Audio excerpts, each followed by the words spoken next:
Hello everyone and welcome back to my channel. I hope everyone is having a wonderful day so far. So in today's video, I wanted to touch base on a couple of different topics. I know a lot of you guys have probably been hearing about a raise or an increase for Social Security beneficiaries, whether that be retirement, SSI, or Ssdi. And a number has been thrown around, and that number has been $200 per month.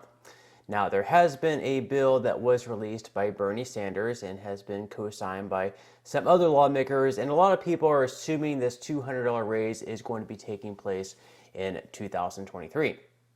Now, this bill has not yet been passed by either chamber. It has not yet been signed into law by the president, but we're going to talk about the prospects of that happening and why actually some people will in fact be receiving a $200 increase. Now, this won't be a raise. This will just be an increase, and we're going to explain why.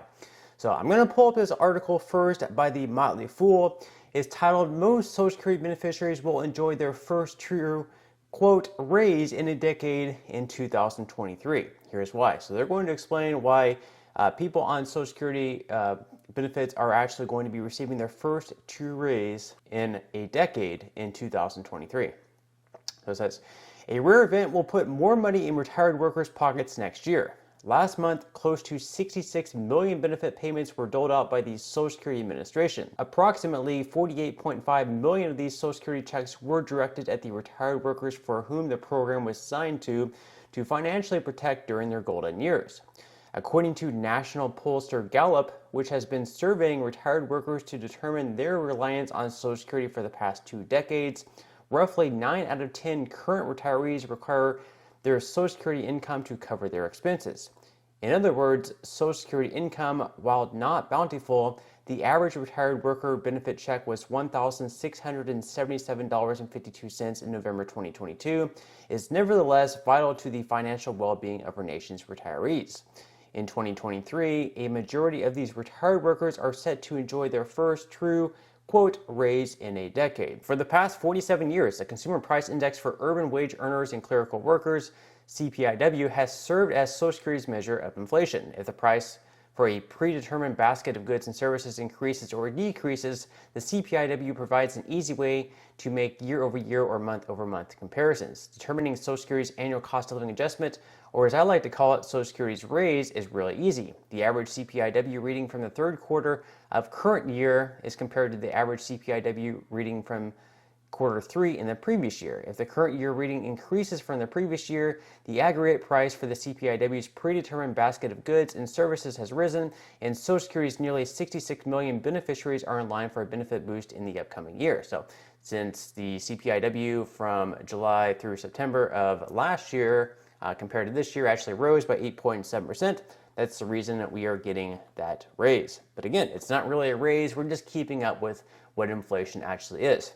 So with the cost of living adjustment, we can see the reason that the Motley Fool is saying that people are actually going to be receiving a raise is the fact that the Medicare Part B premiums are actually going to be going down in 2023. This is going to be the first time in 11 years. For only the second time this century and the first time in 11 years, Medicare Part B premiums will decline from $170.10 per month to $164.90. Medicare Part B is the portion of Medicare that covers outpatient services for eligible persons age 65 and over. So you're going to be getting a raise in your Social Security benefits by 8.7%, and at the same time, the Medicare Part B premiums are actually going to be decreasing, whereas they usually actually see a pretty big increase, which can offset some of those checks.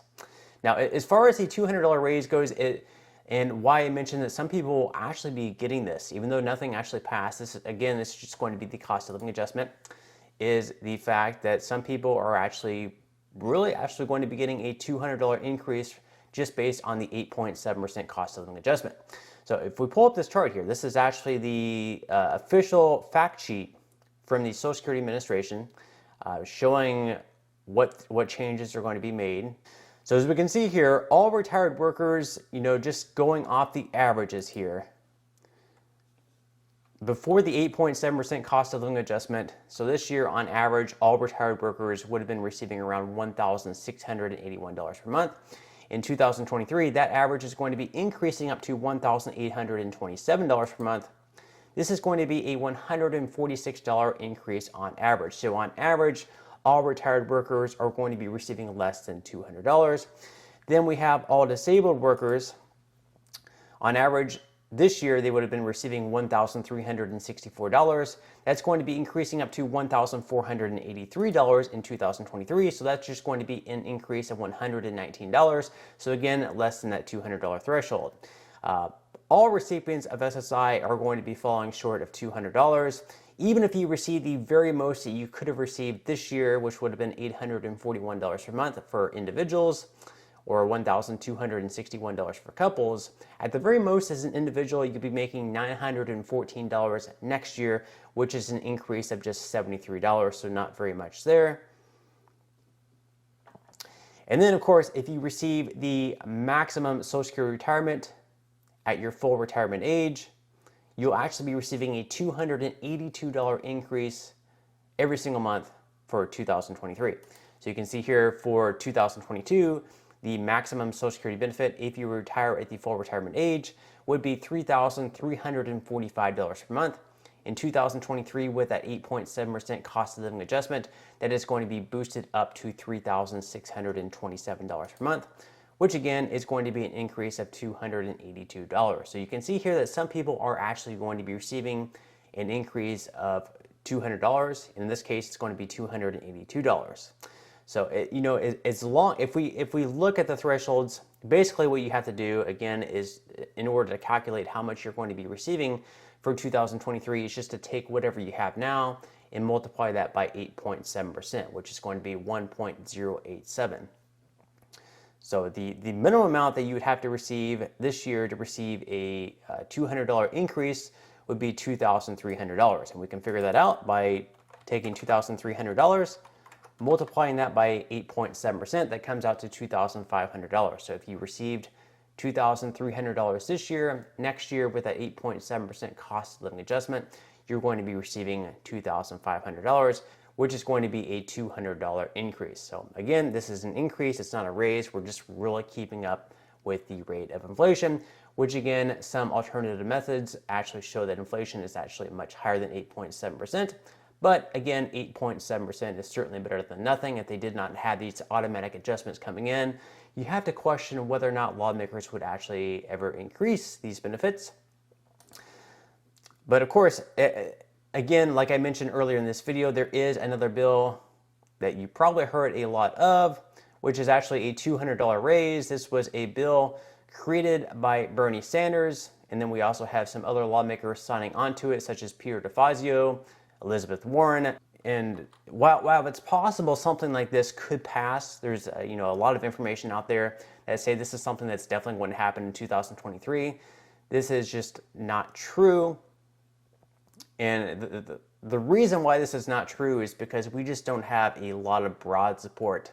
Not just Republicans. I mean, not a single Republican is going to vote for this bill, but I'm also not certain that some of the more moderate Democrats are going to vote for it either. And a big reason for this is because not one single lawmaker can control what happens. So even if President Biden really wants recipients of Social Security to receive a $200 increase, it's not something that he could do through an executive order. It first has to pass the House of Representatives. And in the House of Representatives, they have 435 members. In the House, it's a little bit easier to pass bills because they just need a simple majority. So that means that they need 218 people to vote in favor of a bill, and 217 can vote against it. That's just one more voting yes versus no, and the bill can pass on to the Senate. But in the Senate is where bills usually kind of go to die, because in the Senate, in order to break a filibuster, they need to get at least 60 votes. So we need 60 lawmakers to vote yes, compared to 40 no.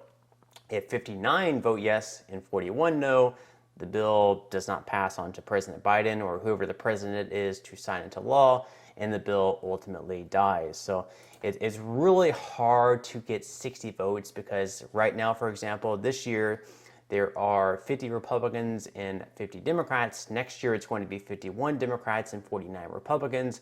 So that means this year, Democrats would need 10 Republicans to sign into a bill, or Republicans would need 10 Democrats in addition to all 50 members of their party in order to pass the bill. Next year, if Democrats want to pass the bill that they like, they're also going to have to get 9 Republicans on board to meet that 60 vote threshold, which is very difficult to do.